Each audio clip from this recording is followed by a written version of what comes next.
यह लड़का एक महान एडवेंचरर बनने का सपना देख रहा था, लेकिन उसे फ्रूट मास्टर का स्किल मिलता है जो केवल फलों के पेड़ उगाने के काम आता है। शुरुआत में उसे लगा कि यह एक बेकार स्किल है, लेकिन एक घटना के दौरान उसे इसकी असली ताकत का एहसास होता है। इसके बाद लड़के की अजेय बनने की यात्रा शुरू होती है। इस दुनिया में स्किल फ्रूट खाने से विशेष शक्तियां प्राप्त होती हैं। लड़के ने प्रार्थना की थी कि उसे युद्ध से संबंधित कोई शक्ति मिले ताकि वह एक योद्धा बन सके, लेकिन एक मंदिर में पवित्र महिला ने चेतावनी दी कि कोई भी व्यक्ति दूसरा फल नहीं खा सकता, वरना जहर से उसकी मृत्यु हो जाएगी। लड़के की बचपन की दोस्त रीना ने एक फल खाया और उसे 10 साल में एक बार मिलने वाला स्वॉर्ड सेंट कौशल मिला। वहीं दूसरी ओर जब लड़के ने फल खाया तो उसे फिर से फ्रूट मास्टर कौशल मिला। वह बहुत दुखी हुआ, लेकिन रीना ने उसका साथ देने का वादा किया। हालांकि पवित्र महिला ने उन्हें अलग कर दिया क्योंकि रीना का भविष्य अब बहुत उज्जवल था। अगले 3 महीनों में लेना एक एस रैंक एडवेंचरर बन गई, जबकि लड़का फल बेचकर गुजारा कर रहा था। फिर भी लड़के ने हार नहीं मानी और जंगल में तलवारबाजी का अभ्यास जारी रखता है, और नतीजा इतना बुरा था कि वो छोटे लकड़ी के खूंटे को भी काट नहीं पाया था। तब लड़के की गोदली बेटी आयला ने उसे खाने के लिए बुलाया। आयला को गांव प्रधान ने जबरन दिया था। लड़के के पास कोई चारा नहीं था, उसने उसे गोद ले लिया। घर लौटकर लड़के ने स्किल फ्रूट्स पर शोध शुरू किया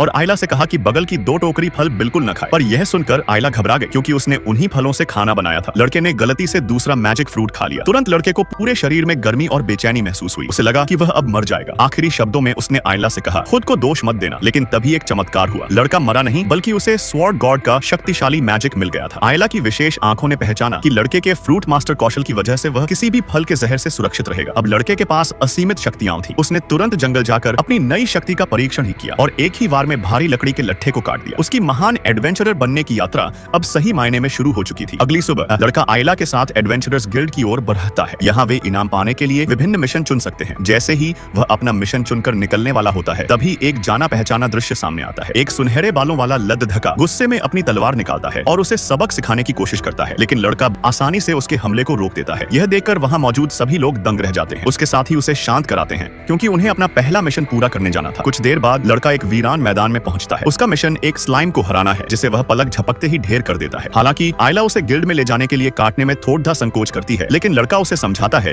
कि इसके बदले मिलने वाले पैसों से वे 10 पिज्जा खरीद सकते हैं, जिसके बाद वह तुरंत तैयार हो जाती है। तबीयत अचानक दूर से चीखें सुनाई देती हैं। वह वही सुनहरे बालों वाला लद्दका और उसके साथी हैं, जिनका सामना एक खूंखार नरभक्षी दानव से हो गया है। वह डरपोक बच्चा दानव को लड़के की ओर ले आता है, लेकिन लड़का भागने के बजाय इसे अपने एडवेंचर करियर की एक शानदार शुरुआत के रूप में देखता है। लड़का अपनी जादुई तलवार चलाता है और एक ही झटके में उस विशाल दानव के 2 टुकड़े कर देता है। वापस गिल्ड पहुंचकर वह दानव का सींग सबूत के तौर पर पेश करता है। तभी वहां हलचल बरहच जाती है क्योंकि एस रैंक की टीम वापस आ चुकी है। उस टीम में लड़के की बचपन की दोस्त रीना भी थी, लेकिन जब वह भिद्द दिए से निकलकर उसे पुकारता है तो वह उसे पहचानने से इनकार कर देती है और कहती है, शायद तुम्हें कोई गलतफहमी हुई है। ये सुनकर लड़के को बड़े जोर का धक्का लगता है।